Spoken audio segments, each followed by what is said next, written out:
Heads up. Heads up. Here she comes. Now in the front, please. Down, guys. Down, please.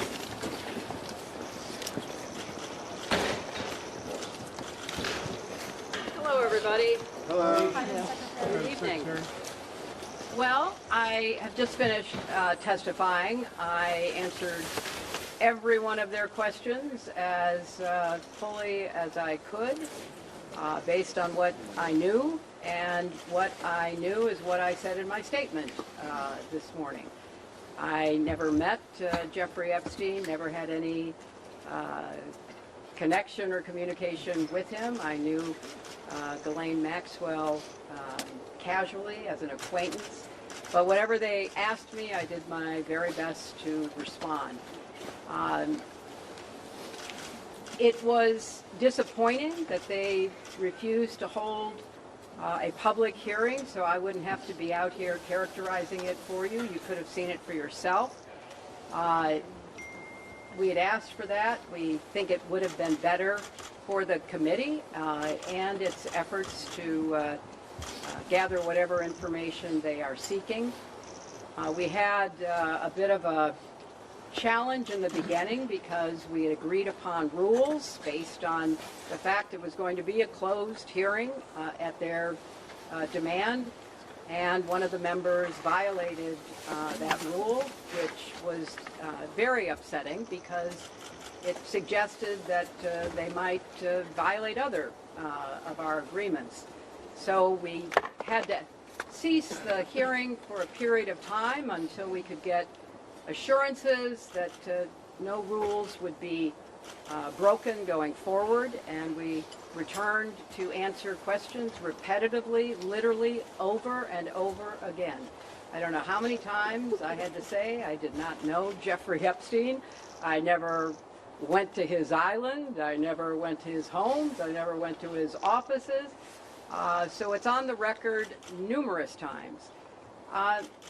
It then got, at the end, quite unusual because I started being asked about UFOs and a series of questions about Pizzagate, one of the most vile, bogus conspiracy theories that was propagated on the internet, that was serving as the basis of a member's questions to me.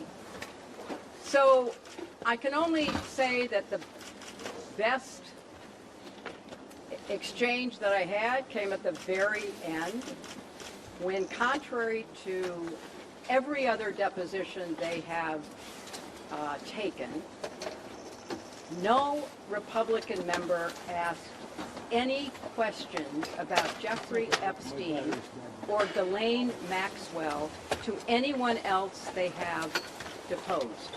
And in fact, the Republican members didn't even show up for the deposition of Les Wexner.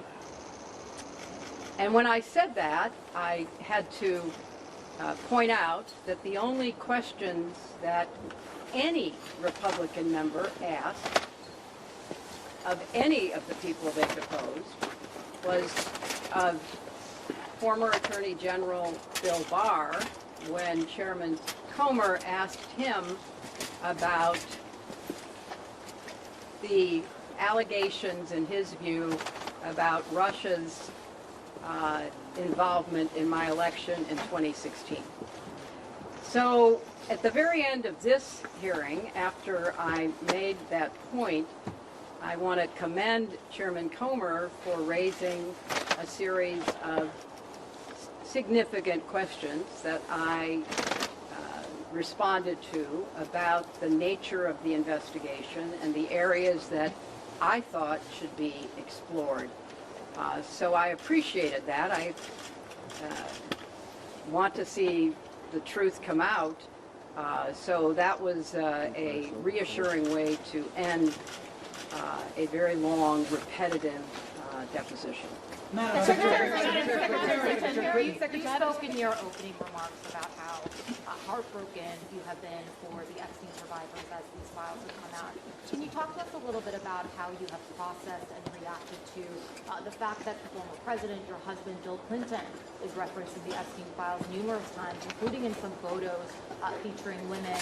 And how have you been personally preparing for the deposition that is coming tomorrow? Are you 100% confident that there isn't anything that the former president knows about Epstein's crimes? I am, and I think the chronology of the connection that he had with Epstein ended several years before anything about Epstein's criminal activities came to light, and that he was charged and sadly given a sweetheart deal, which, as I said in my statement, had that not happened, perhaps his predatory behavior could have been stopped earlier. But I think it is fair to say that the vast majority of people who had contact with him before his criminal pleas in 2008 were like most people. They did not know what he was doing. And I think that that is exactly what my husband will testify to tomorrow. Madam Secretary, do you believe this was a fair hearing, and do you still want to testify publicly, even though you gave this deposition? Well, I'm not going to do it again. You know, they had a chance to do it in public, and I wish they had done it in public. And I think they're making the wrong decision, avoiding doing it in public. I thought it was very repetitive. I thought that they asked literally the same questions over and over again, which didn't seem to me to be very productive. And then, as I said, toward the end, you know, there were other questions that were totally off subject. So if they are going to fulfill their responsibilities to literally investigate the investigations, which is what they originally said was the scope of their work, I think they could have spent the day more productively. Madam Secretary, what was your reaction? Madam Secretary. Can I ask, why was Colleen Maxwell invited to the Prophet Chelsea Clinton's wedding in 2010? She'd already been mentioned in a civil lawsuit by Virginia Giuffre before that. Jeffrey Epstein had already been convicted before that. She came as the +1, the guest of someone who was invited.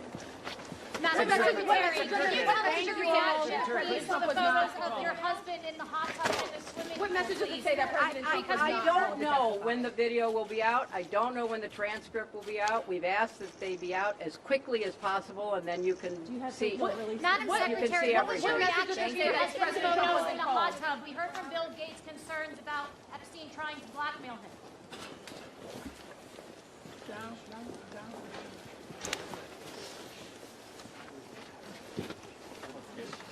Very good.